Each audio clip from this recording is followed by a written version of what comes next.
Ladies and gentlemen, welcome to the world's first Getting Things Done Tweetup.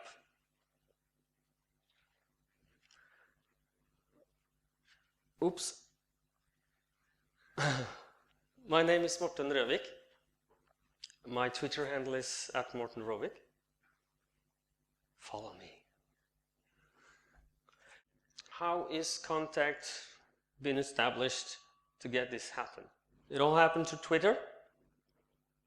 About 1 month ago, August 18th, Frode Odegaard, @Odegaard, wrote tweets about he's coming to Oslo and should we do a GTD meetup. This is the message, a Twitter message that's responsible for this coming to happen. That's the guy over there. When I started talking to Frode first about this, we talked about, or I was visioning maybe 5-10 people at the pizza restaurant. You know, if we want to be fancy, we can bring a projector. And now we're here. We are just around 80 people today. We have 5 projectors. Cool. And we're going to do live streaming of the whole thing. So and if I didn't have GTD, I would be crying right now. It's been a lot of things to be handled, a lot of things to be a lot of next actions for you who know, those of you who know the GTD principles. And if I didn't have a trusted system where we can clear our head and get down to doing the job and being productive, I would have been insane today, I tell you. And without further ado, Frode, you're up. Thank you. Thanks everyone for being here. I guess we're going to fire up my slides here in a second. And by the way, for those of you who are not fully aware of this, not only are we streaming live video and audio, we also have a webinar going at the same time. So if you're out there watching the video feed, listening to the audio, if you go on odegaard.tv, you may still be able to sign up for the webinar portion too, so you can have the video in one window with the audio and then also the slides, only the slides in another window. So if you get tired of looking at me and you just want to see the slides, you can do it that way. All right, so I titled my talk Confessions of a GTD Black Belt. And I just have to tell you, I'm still learning about all this. I've been doing this 4 or 5 years. It's made a big impact for me, and I'll kind of tell you my story a little bit. It all begins with a click.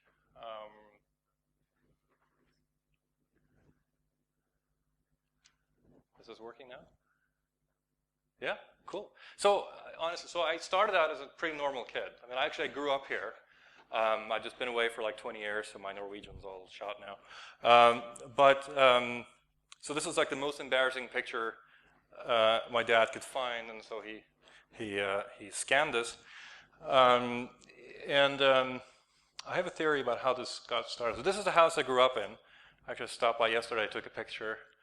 I just like everyone else, I went to a tiny elementary school here, and we had a family dog, all pretty normal so far. And then it all kind of changed when I got that.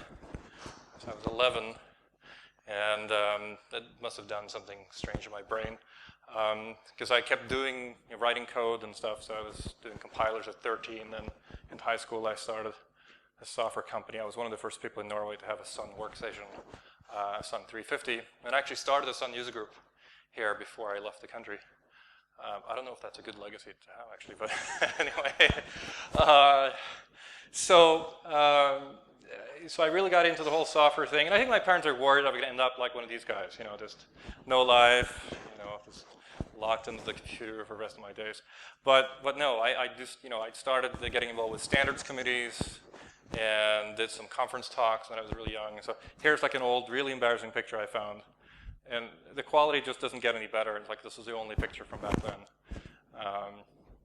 I think that's me there with the really bad hair. So that was cool. So that was in Vienna, I think.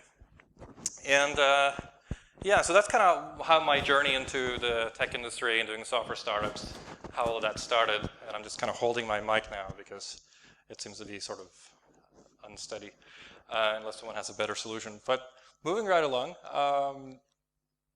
if you like, which I did at the time, and I still do, capitalism, if you like software, and if you like doing startups, and if you couldn't raise any more money for your startups in Norway, there was only one place for me to go, and that was there. So I moved to the States. That was back in 1990, in October. And I thought I was doing pretty well. Look at all those books. It's really impressive. You know, had a pretty good time starting another company over there. And I thought, you know, I knew everything, which you do when you're young. And so, you know, I was teaching, I was consulting, I was making clients do stuff they never thought they would do. And, you know, I was living in San Diego, which is, let's face it, a pretty cool place to be. And turns out, you know, I kind of discovered that I wasn't as smart as I thought I was. I discovered the human brain has some limitations, you know, and if you're really creative and aggressive and fearless, you run into that wall, and then you wonder, well, what the heck's going on now? And so I started thinking about human productivity, and my consulting shifted from being mostly about technology and about how to get people to just, you know, write better code or even more fun, prove programs correct, to, well, how can organizations work more effectively? And so that was about 10 years ago I really started thinking about what productivity is all about and how we can better achieve that. And I thought there was about 3 or 4 really key things. And this is all comments and stuff. You know, it's doing the right things. So making good choices about what we prioritize. Getting them actually done, you know, getting completed. And doing those things well. And then surprisingly, you know, efficient use of resources, although that's the first thing most people think about with productivity. So easy to state, right, but not so easy to do. And lots of people try really hard to get things done and end up really stressed. And it seemed like you either could be really hardworking and productive and creative or have peace of mind but not really do much. And that just didn't seem like a good solution to me. So I thought that we could do better than that, but I didn't really have a good answer. And I started reading about David Allen's work about 6-7 years ago, and it got me thinking some more, and I realized the brain's really good at things like generating new ideas and making decisions, at least sometimes, although we procrastinate decision making, right? And, you know, solving problems and just being kind of creative. You know, just talking, basically. Our brains seem to be generating a lot of talk, a lot of noise. Some of it is good stuff, and we have to think about, well, how do we utilize it better? But, oh, and listening. I forgot about that part. But that's also important, right? Listening and observing, yeah?